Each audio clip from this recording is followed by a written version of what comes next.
Jadi khazanah itu banyak. Untuk melawan penyakit itu ketakutan itu bahaya. Karena bisa mengganggu imunitas tubuh. Orang harus percaya diri, harus pede. Meskipun harus hati-hati, tapi harus tetap pede. Dengan demikian imunitas tubuh kita terjaga. Jadi ya sudah seperti itu. Semua orang punya cara untuk menjaga diri masing-masing. Kemudian tentang Pak Ahmad Siddiq, saya tahu banyak karena dulu saya masih ingat. Ini sekaligus ijazah pada cucu-cucunya. Kalau sama anaknya tidak berani saya. Sama cucu-cucunya. Saya masih ingat Mbah Ahmad Siddiq itu sangat loyal sama yang namanya negara.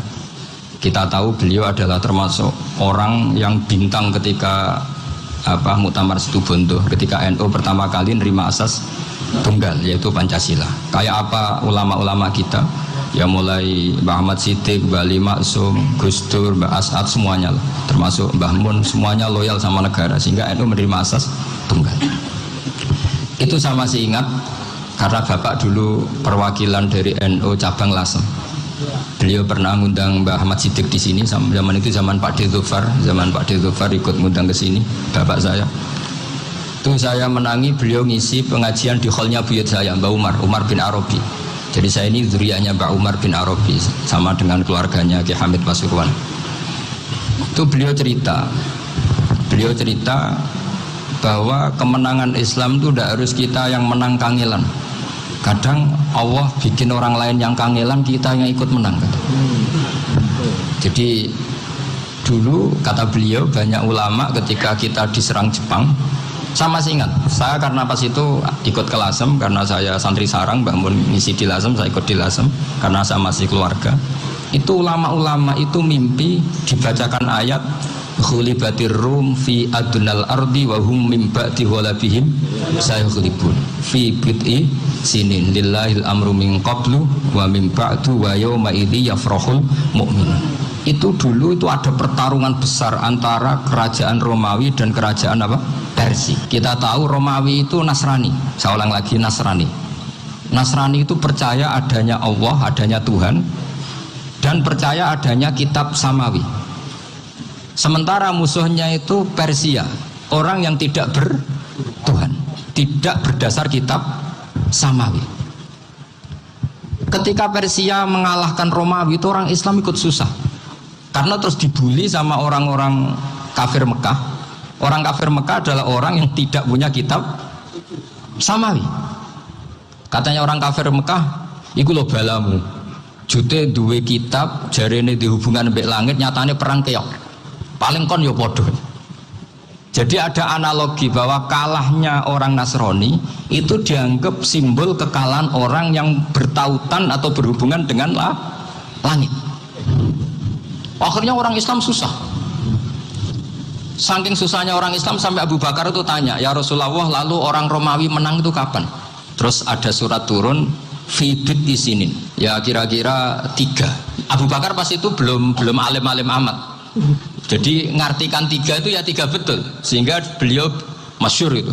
Cara Jawa totoan itu kimar. Pokoknya nanti Romawi pasti menang 3 tahun lagi. Akhirnya ketika datang itu taruhannya dengan 10 unta. Datang ke Rasulullah, Nabi menjelaskan, "Loh ndak, bid'u itu mabena salas ilatis itu 3 sampai 9. Kamu jangan bilang 3." Ya sudah, taruhannya ditambah sampai 100 unta. Tapi pembuktiannya enggak 3 tahun tapi nunggu 9 tahun. Sampean jangan tanya, berarti dulu pernah taruhan halal. Zaman sebelum ngaji saya, sampean sudah sering taruhan, jadi jangan nyalahkan saya. Nanti itu ada ilmunya, namanya nasah mansukh. Dan taruhannya Abu Bakar enggak kayak sampean. Taruhan yang sangat-sangat demi Islam, bukan demi hadun nafsi. Betul. Ketika tahun ke-7 orang Islam itu menang. Gila ya, tahun 9 itu umat Islam menang. Menangnya umat Islam mengalahkan musyrik Mekah itu di Badar. Romawi mengalahkan Persia. Gara-gara Romawi mengalahkan Persia itu cara berpikir orang itu rubah. Ternyata langit itu ada, kekuatan langit itu ada. Sehingga meskipun akhirnya orang Kristen bilang ada Trinitas, terus mereka keliru dalam mengartikan Isa, tapi ada sekian nabi yang mereka sebut dan mereka hormati. Ada sekian kesamaan.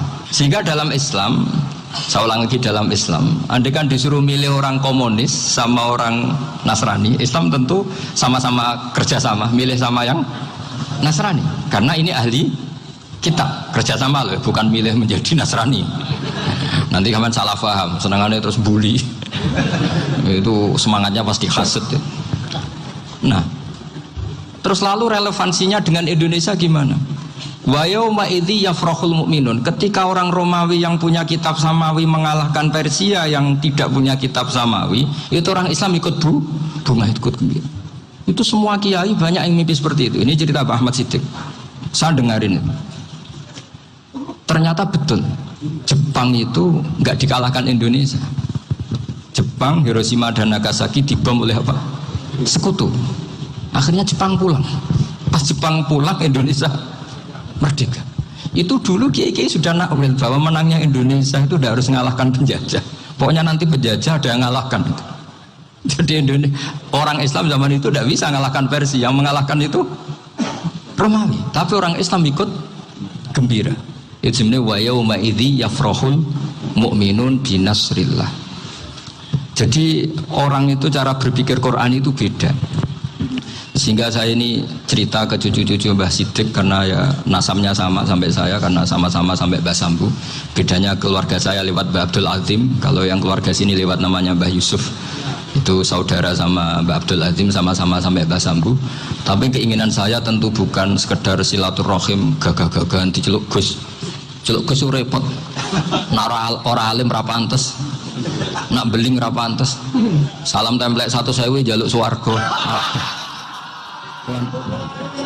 Kok mentalah yang 1.000 jaluk. Kamu nginep di hotel 100.000 itu tidak cukup, apalagi untuk bayar apa? Surga. Itu nggak sopan sekali. 1 juta ya nggak bisa itu, 100 juta juga nggak jelas juga. Terus sampean mendingan nggak usah salam template. Malah nggak mungkin masuk surga kalau. Jadi dulu yang namanya zuriyah.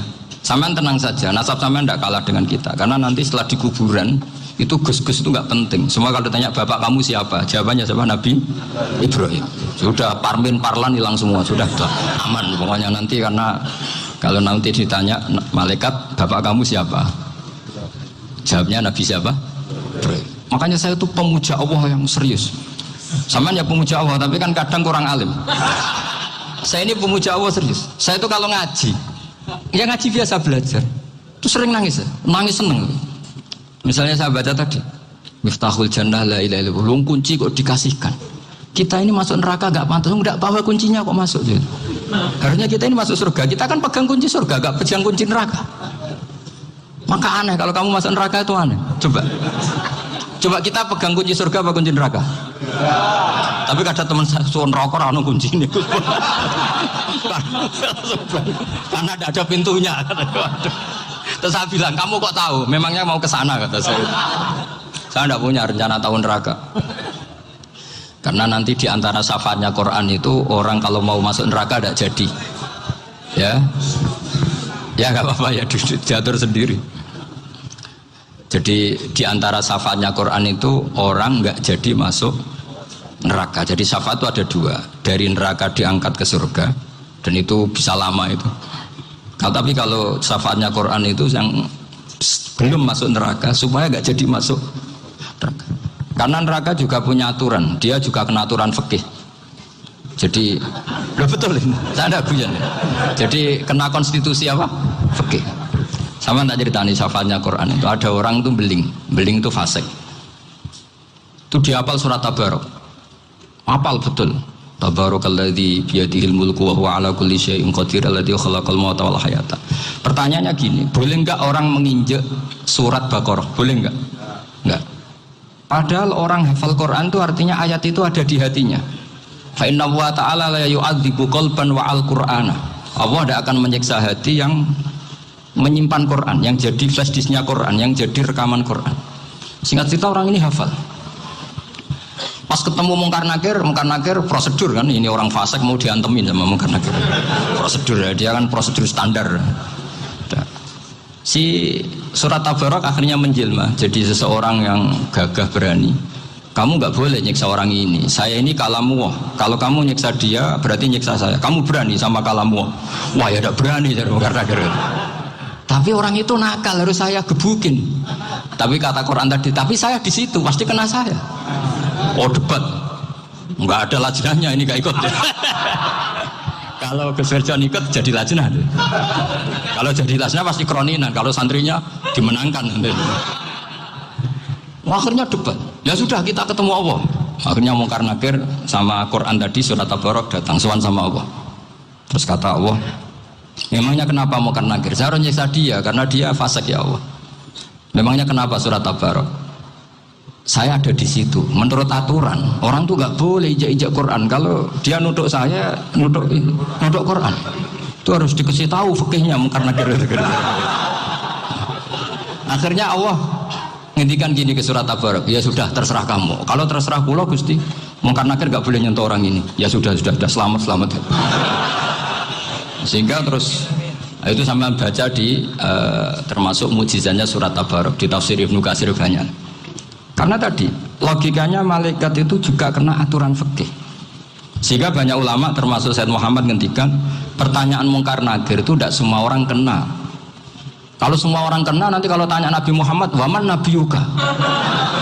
Kacau kan jamnya. Nabi kamu siapa? Saya ini Nabi.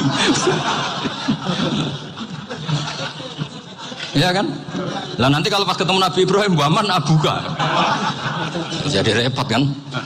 Makanya ada kiai yang guyon kalau ditanya, merebuka, saya ini guru tauhid sembrono. Saya ini ngajar Umul Barohin, kamu tanya merebuka.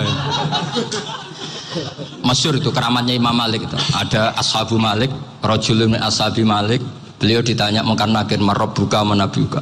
Imam Malik datang, ini seumur-umurnya itu ngajar tauhid. Kok kamu bedai enggak sopan kamu? Dan kita berharap barokah sampean ngaji nanti itu. Malaikat itu anak sungkane itu. Dan saya meskipun guyon itu serius. Bedanya orang alim sama ndak itu di situ.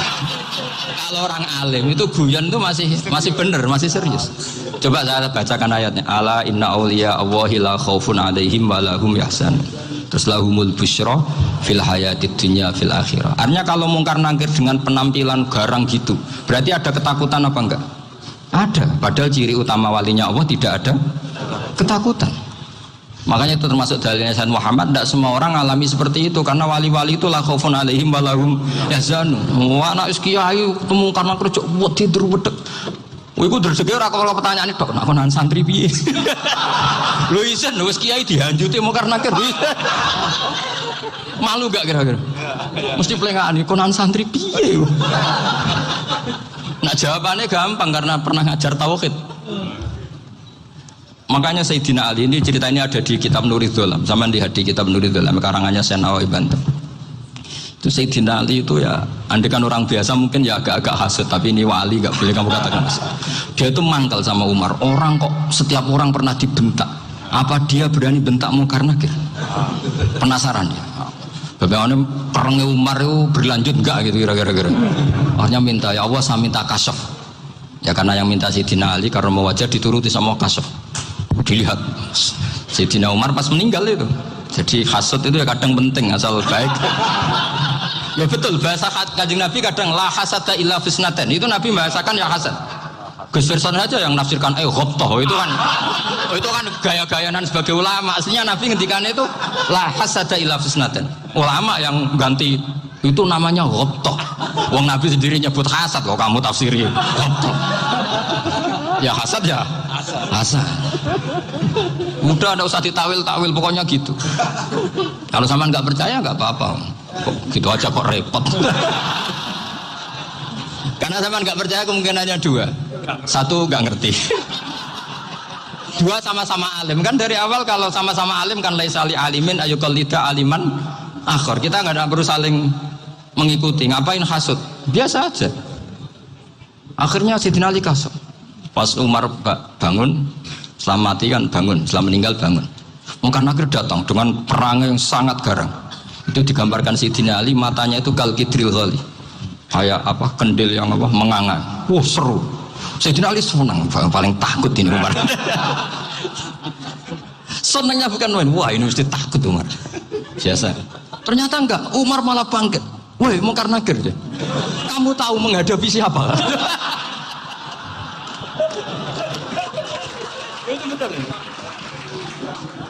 Kamu itu menghadapi temannya ahabbal khalqi ilallah. Yang diandalkan temannya bukan dia.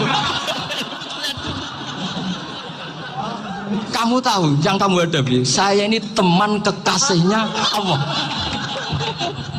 Jadi boleh kamu mengandalkan Mbak Virjon. Tapi nanti risikonya mungkar tanya, itu Virjon siapa? Wah itu masalah kan. Makanya syaratnya wali itu harus ma'rufun fis sama. Di langit sudah populer. Makanya dulu ada orang yang saking seninya Abdul Qadir ditanya apa saja jamnya Abdul Qadir Al-Jilani, itu aman karena beliau populer. Makanya program kita harus populer dulu di langit. Nah, itu nanti kalau dicatut oleh santri-santri nggak apa-apa. Kalau nggak populer nanti ditanya, itu siapa? Masalah ini. Umar itu yang dibanggakan itu, kamu tahu saya siapa? Ya enggak tahu, saya ini temannya kekasihnya Allah. Temannya Muhammad, iya Muhammad Rasulullah. Mikir, waduh, repot. Loh, di dunia aja gitu kan, temannya presiden, temannya panglima, apalagi ini temannya Sayyidul Awalin wal Akhirin. Di dunia aja bilang temannya presiden, menteri, orang sudah takut, apalagi ini temannya Sayyidul Awalin. Kayaknya karena terus konfirmasi sama Allah, gimana ya Allah ini ngadepi.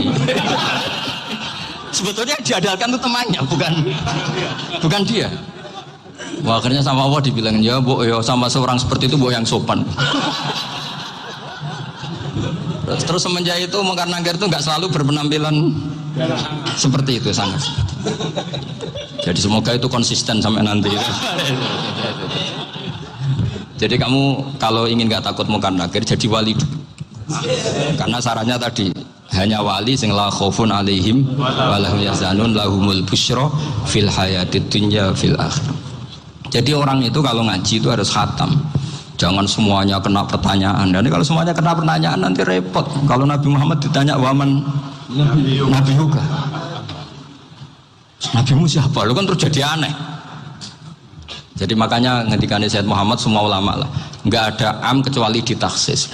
Kecuali sifatnya Allah, misalnya bikulli syai'in alim, ya benar-benar bikulli syai'in alim. Tapi kalau am semuanya pasti ada taksis, meskipun dalam muhawarah muhadasah biasa. Misalnya contoh gampang, istri kamu baru seneng kamu, mas nak pengen apa-apa itu lapor aku, gak apa-apa mas, mesti aku seneng gak sama lapor. Iku dia pengen wayo, langsung jadi apa wae, mesti apa wae, maksudnya kecuali itu. Gitu. Padahal kalau ngomong, mas sampean ingin apa saja tak dukung, sampean bilang. Pengen gue itu, wayo. Kira-kira disetujui apa enggak? Sama seperti kita kalau punya teman akrab, wah senang omahku gak apa-apa, anggap ya omahmu dewe. Terus mlebu-mlebu kamar. Jadi tidak ada am kecuali di taksis. Artinya kalau ada cerita bahwa orang mati pasti ngalami ditanya Mungkar Nakir, itu pasti ada am yang di taksis. Itu pasti juga dialami para anbiya, para auliya. Karena ciri utama wali itu la khaufun alaihim wa lahum yahzanun. Kemudian saya yang mau cerita ya, supaya sampean bisa menghadapi dunia global ini, tak bawa tafsir Munir termasuk tadi. Kenapa orang Islam, Rasulullah SAW itu lebih senang kalau yang menang itu orang Nasrani Romawi, ketimbang yang menang itu orang Faris, dalam hal ini ateis. Karena orang ateis itu lebih ngeri.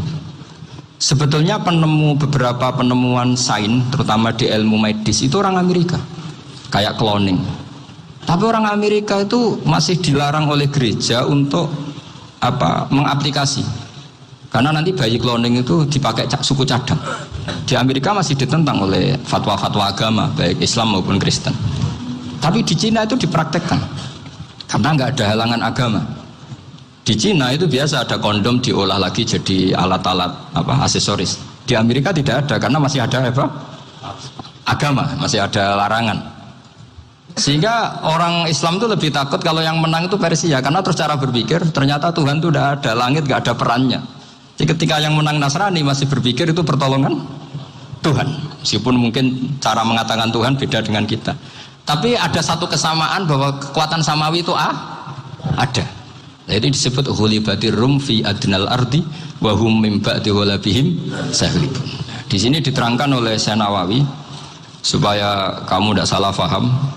Sebetulnya saya kamu katakan misalnya wah itu faham liberal, sebenarnya saya tidak tersiksa. Cuma takut yang mengatakan seperti itu cek goblokir atau ngaji gitu. Itu aja masalah saya. Ini saya baca ini karangannya Syekh Nawawi karena tadi kata Mbak Firjon ngaji itu harus sama orang yang bersanad. Saya ini kalah sama beliau itu berkali-kali. Secara nasab saya harus manggil Mbah. Secara silsilah ilmu saya juga kalah lagi. Saya sering disewani sama cucu-cucu Syekhona Khalil. Kiai Siddiq itu termasuk murid dekat beliau Syekhona Khalil. Kalau itu berarti kan Gus Firjon, Ahmad, terus Mbah Siddiq. Mbah Siddiq ngaji Syekhona Khalil.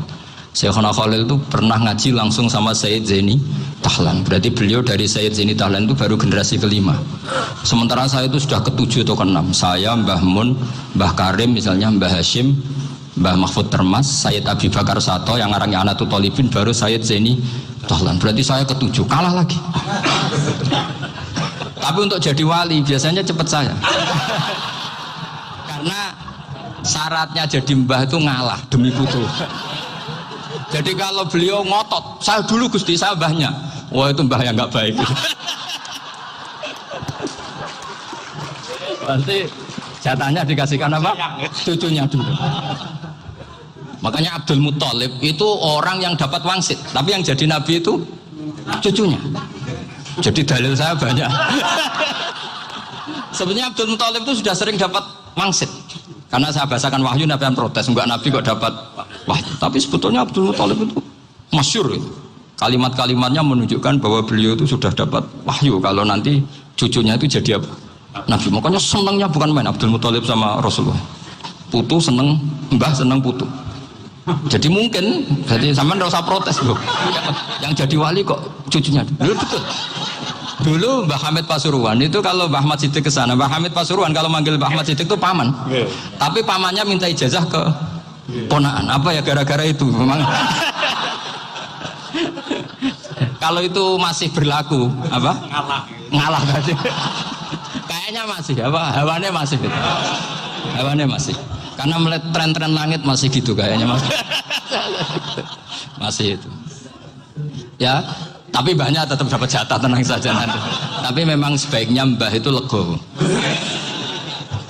Rasulullah Muhammad SAW itu terkenal min dzurriyyati Ibrahim. Tapi kata Rasulullah, ana dakwatu Ibrahim wa bisyaratu Isa. Aku nganti ngene iki barokah dongane Nabi siapa? Ibrahim. Jadi dongane Nabi Ibrahim ya tiba teng putu. Jadi banyak bukti bahwa jatuhnya ke putu gitu. Tadi saya di kamar sama beliau berduaan.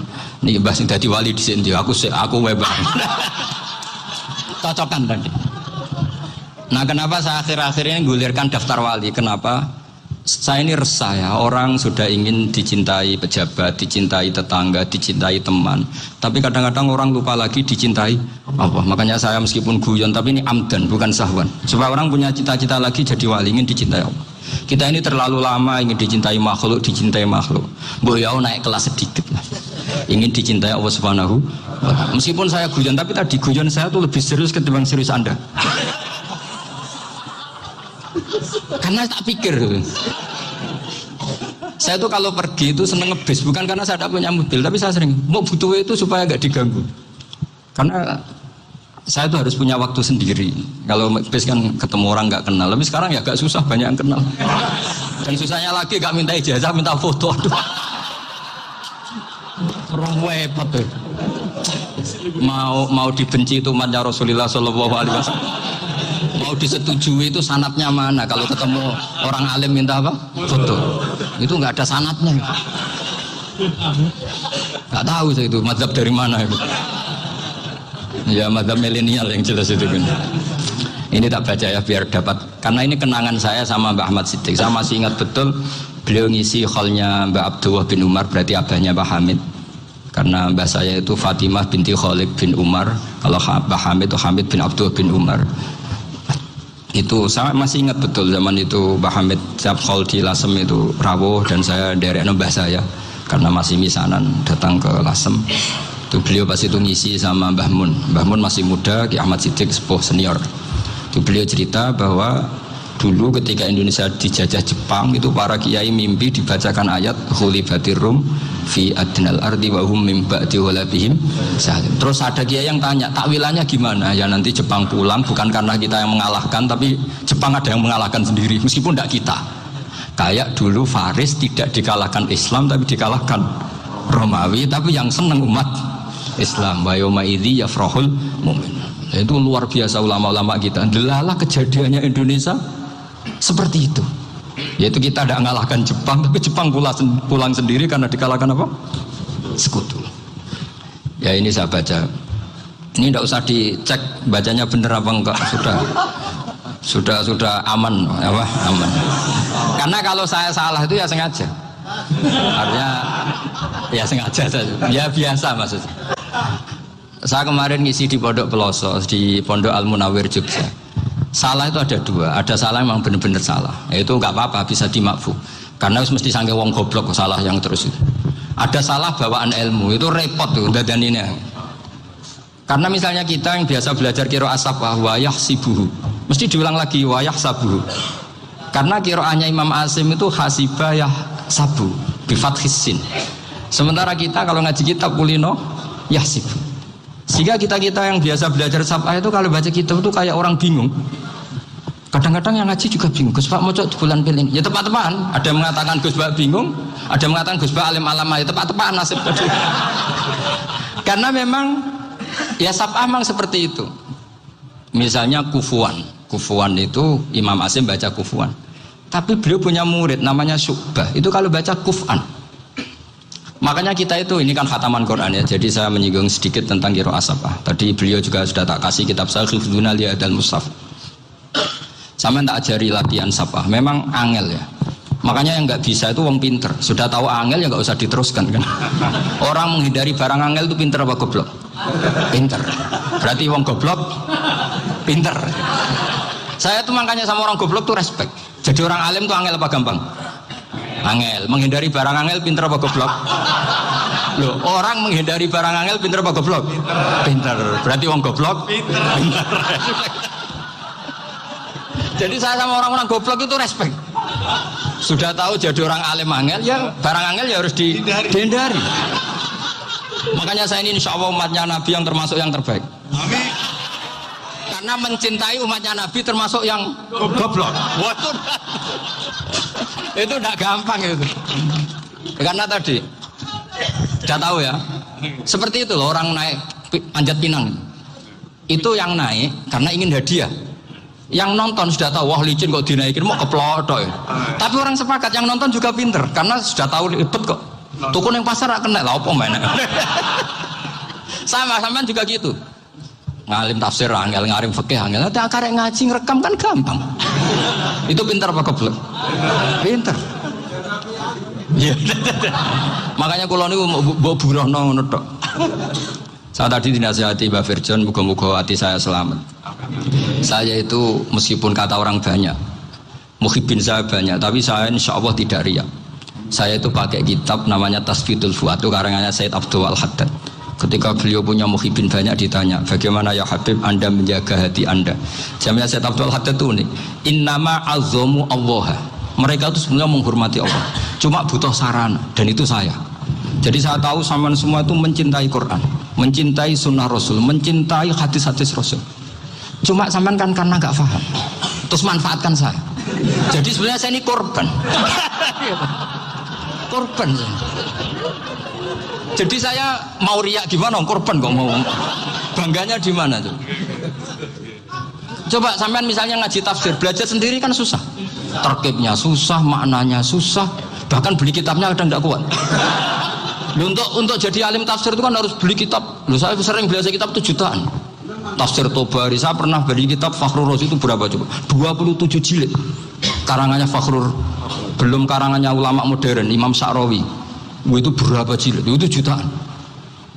Saya kemarin juga dihadiahi kitab Pak Quraish Shihab namanya Faidul Bari fi Syarhil Bukhari. Pak Quraish Shihab yang terkenal.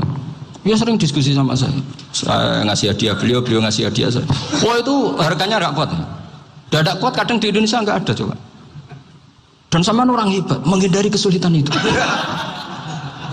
Yang kesulatan itu, Gus Bak ngaji ikut, kalau nggak paham dirukokno rekamannya sudah gitu.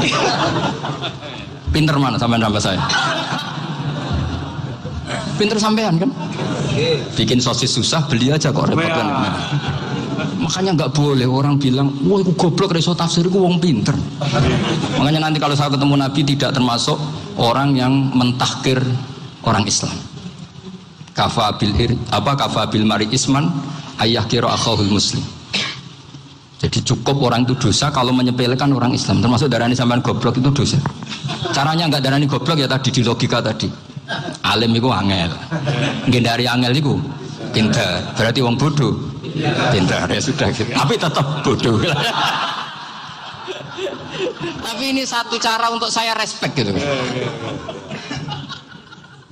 Coba orang yang ngaji tafsir saya banyak, mungkin ribuan.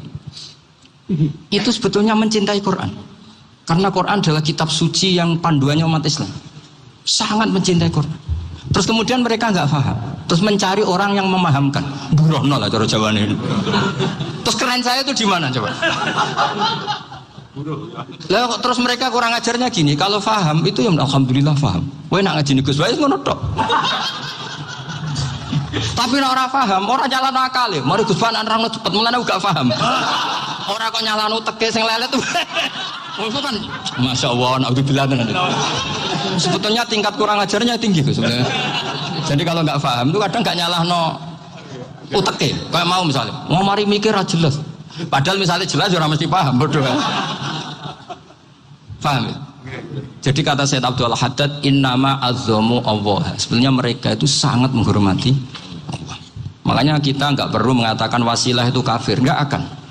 Karena orang tawasul sama Rasulullah itu ingin dapat ridhonya Allah lewat orang yang dicintai Allah. Kita mencintai wali sebenarnya, wah itu kekasih Allah. Kita mencintai itu karena mencintai Allah. Sama seperti gini, kamu mencintai kangkung apa enggak? Sebenarnya sama sekali enggak. Tapi kamu ingin sehat, ada asupan gizi. Kamu ingin tubuh kamu sehat, butuh asupan gizi. Kemudian kamu makan kangkung. Apa terus kamu cinta kangkung? Kan enggak. Cinta kesehatan kamu sama. Orang yang mencintai saya sebenarnya ingin kepuasan rohani. Saya kan termasuk kiai yang torekonya gampang. Ini swarga kan akhirnya penggemarnya banyak.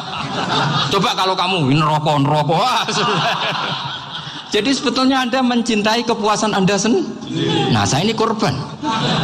Makanya untuk masuk surga cepat saya, korban itu cepat. Da'watul mazlum la turaddu. Laisa bainahu wa bainallah hijab. Jadi saya kalau donga langsung seret langit. Karena mazlum.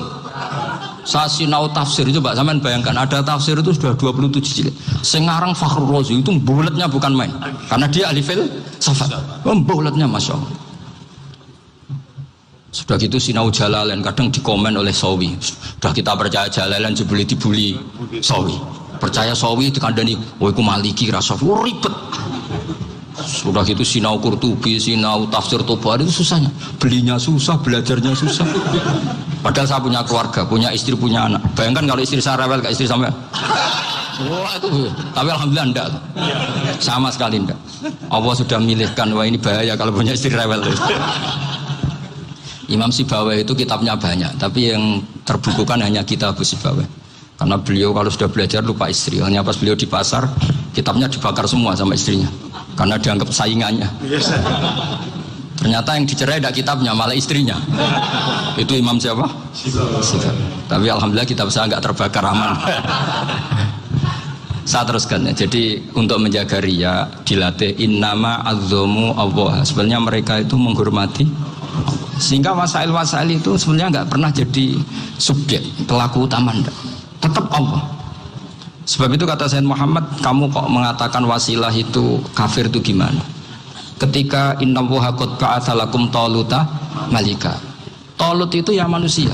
PD-nya itu apa?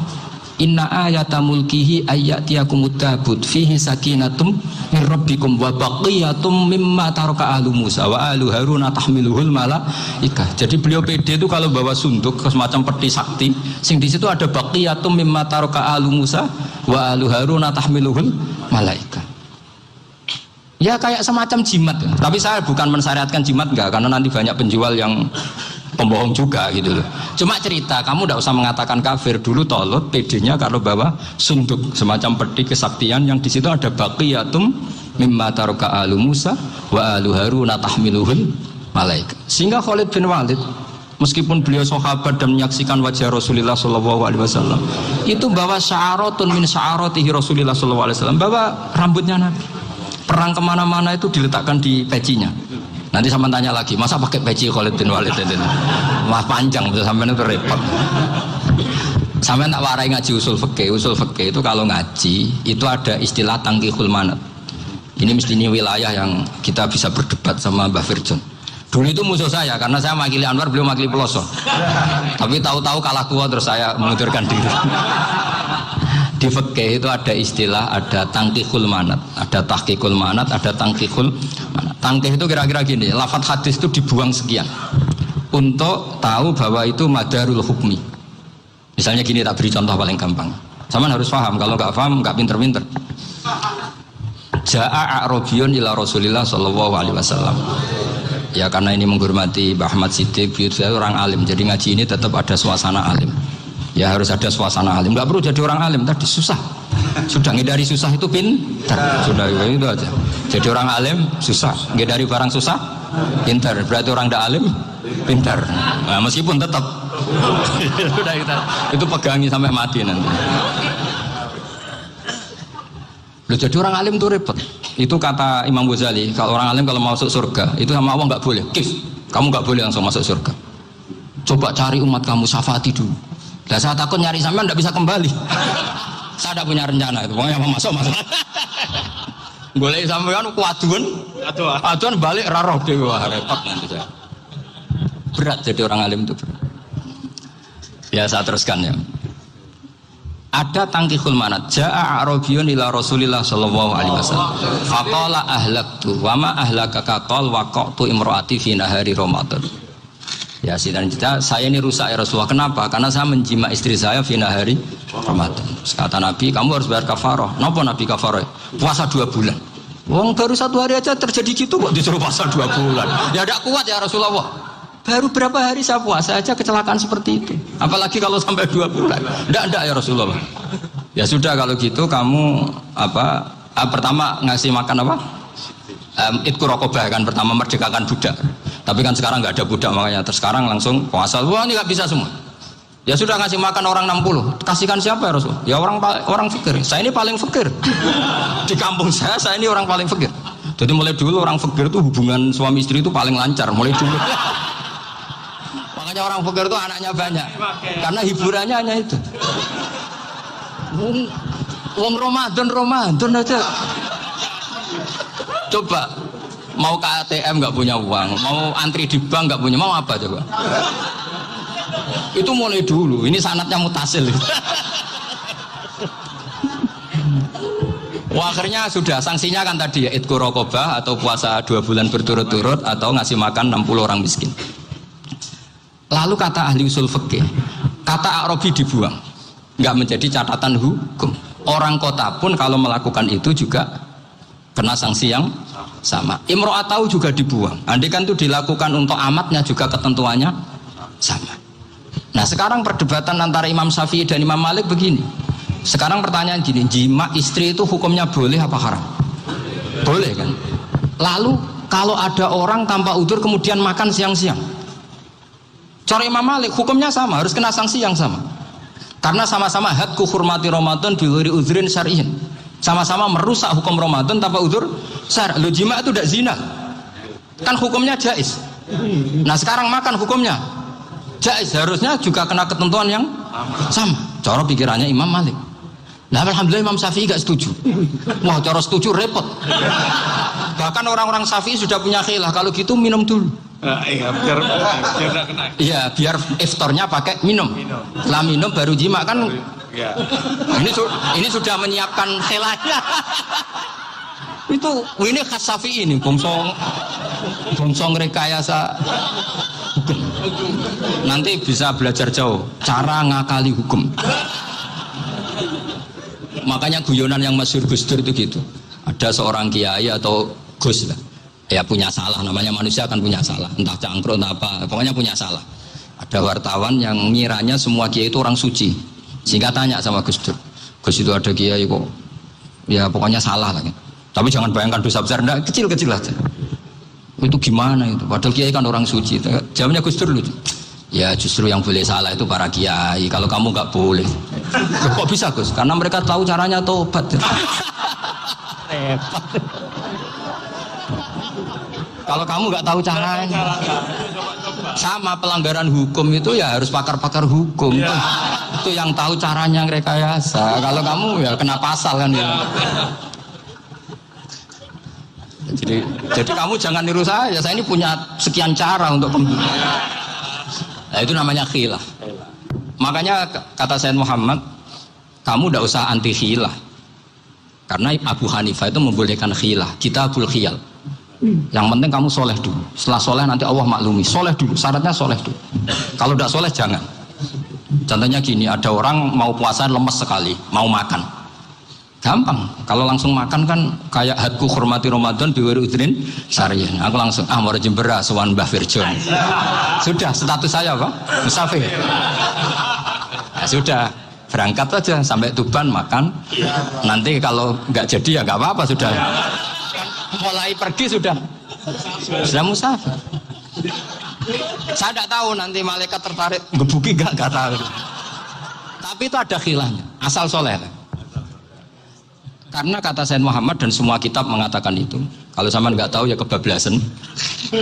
Nabi Ayub, nabi yang terkenal Gudiken itu siapa? Ayub ya. Itu yang Israiliyatnya akan seru. Gudiken dikukur bek kreweng itu terlalu lah kalau itu. Untuk kreweng konti meneng Arab orang kreweng itu sudah masalah itu. Singkat cerita, Nabi Ayub ketika diasingkan kaumnya itu kan nggak punya sumber makanan. Lah orang lelaki itu mulai dulu egois. Istrinya Nabi Ayub itu cantik sekali, udah cantik, rambutnya bagus. Makanya kamu nggak usah tanya kenapa istrinya kayak banyak yang cantik. Ya nah warasatul anbiya, nggak boleh gitu. Kalau nggak cantik ya warasatul anbiya dari segi balak. Istrinya Nabi itu semuanya cantik. Nggak usah tanya sebabnya apa, pokoknya gitu semuanya cantik.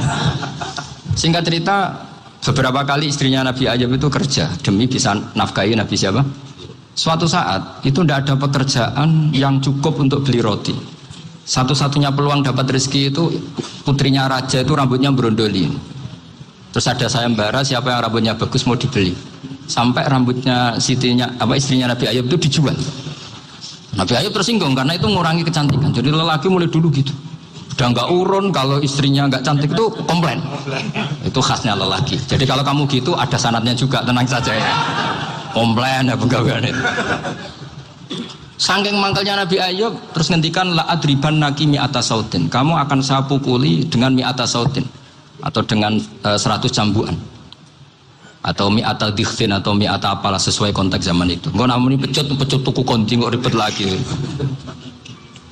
Singkat cerita akhirnya ketahuan bahwa istrinya menjual itu demi Nabi Ayub. Allah nggak ridho kalau kekasihnya yaitu istrinya Nabi Ayub wis perjuangan kayak gitu malah kena hukuman. Tapi Allah juga nggak ingin kekasihnya yang bernama Ayub melanggar sumpah. Padahal beliau sudah sumpah wallahi demi Allah nanti tak pukul dengan 100 kali. 100 kali dengan lidi lah misalnya, contoh yang gampang tuh lidi. Akhirnya sama Allah dikasih satu solusi. Wa khud biyadika dhihsan fadrib bihi wala tahnas. Ya sudah, lidi itu ikat jumlahnya 100. Terus pukul sekali saja. Anggap saja sudah 100. Iku pangeran sing wari ngakali ngono iku pangeran. Tapi syaratnya soleh. Syaratnya soleh. Jadi kalau kamu anti khilaf berarti anti ajarannya Allah di ayat itu. Wa khud biyadika dhihsan fadrib bihi wala tahnas. Itu dulu ada, ini cerita di Ithaf, ini cerita terakhir, ini sudah sama jangan tambah sudah. Terus pengumuman tadi yang nggak pernah sepuh utang saya itu haram tadi. Karena tadi saya punya kewajiban di rumah yang bisa menggugurkan ya kewajiban yang lebih besar. Lebih besar itu ya tadi bisa pernah guru, pernah sepuh, yang jelas nggak umur sampean menang kabeh itu tua serepot itu. Ada raja itu ganteng kaya, senengane nikah perawan cantik. Itu semua kampung mesti kenal. Mungkin digilir atau gimana pokoknya. Suatu saat ada pemuda suka sama perempuan yang di kampungnya, cantik sekali. Kemudian pemuda ini ternyata pekerja di kerajaan itu. Tiap hari ditanya, wah itu yang di kamu yang cantik siapa? Mau saya nikahin gini. Wah bahaya ini saingannya raja. Jadi yang dibidik pemuda tadi itu saingannya si raja ini orang yang namanya raja kan gengsinya tinggi. Kaifatan kihuha wa qad ra'aitu qad qabbalaha rajulun. Kobok nikahi, saya itu pernah melihat dicium lelaki. Wah, gak mau. Gak gelem, kadang ditambung lan wa qad qabbalaha rajulun. Saya pernah melihat sendiri qabbalaha rajulun, dicium oleh lelaki. Wah, sudah gak minat raja langsung gak keren. Suatu saat pemuda tadi nikahi perempuan itu. Rajanya marah-marah, kamu lelaki gak punya harga diri gini. Gak punya selera, gak punya harga diri, sudah pernah dicium orang kok tetap dinikah. Terus bilang ke raja, ta'rif manir rajul, lelaki itu siapa? Abuha. Kamu tahu lelaki itu siapa? Sopo? Abuha. Bapaknya. Saya kan hanya bilang rajulun. Pernah dicium lelaki. Lah pikirannya raja itu lelaki kue-kue ngene. Tapi butuh canom mau rojo ben gak sido itu aja tuh. Baru kayak digulirkan gitu wakot kebalah rajulun. Wah nggak mau. Setelah itu satu saat pegawainya tadi nikahi perempuan. Kamu nggak punya harga diri gini. Kamu tahu mandir rajul Bapak Abu. Wah nak ngono aku gak apa-apa. Lah monggo sakniki wis bojo kula. Ora trimo wis diambung wis macam-macam. Lah itu namanya khilah. Apa? Khilah. Kalau di Balawa disebut tauriyah atau apa. Tapi saya tidak ngajari sampean seperti itu. Sudah pinter sebelum saya ajarin. Bongso ngakali kan sudah pinter. Ya ini terakhir tak baca Arabnya saja nanti. Bismillahirrahmanirrahim. Biar dapat barokahnya Syekh Nawawi juga barokahnya guru-guru. Bismillahirrahmanirrahim. Wasababu nuzuli hadil ayati annahu kana baina farisa war rumi qitalun wa kanal musyrikuna yawadduna antaghliba farisu ar-ruma. Di anna farisa kanu majusiyan ummiyin wal muslimuna yawadduna ghalabatar rum ala faris liqaunihim ahla kitabin. Jadi zaman dulu orang Islam lebih senang kalau yang menang itu orang Nasrani. Kalau bandingannya ateis. Karena bagaimanapun percaya kekuatan langit. Sementara orang ateis sama sekali tidak percaya kekuatan. Apapun bedanya kita dengan Nasrani itu ada kesamaan, yaitu percaya adanya kekuatan langit. Sehingga ketika orang Romawi kalah itu orang Islam ikut susah. Paham ya? Makanya ini tak baca biar sampean enggak macam-macam pikirannya. Fab'atha Kisra saat terusnya, ya pokoknya seperti itu. Akhirnya Rasulullah SAW berdoa lebih senang yang menang itu Rom karena ahli kitab.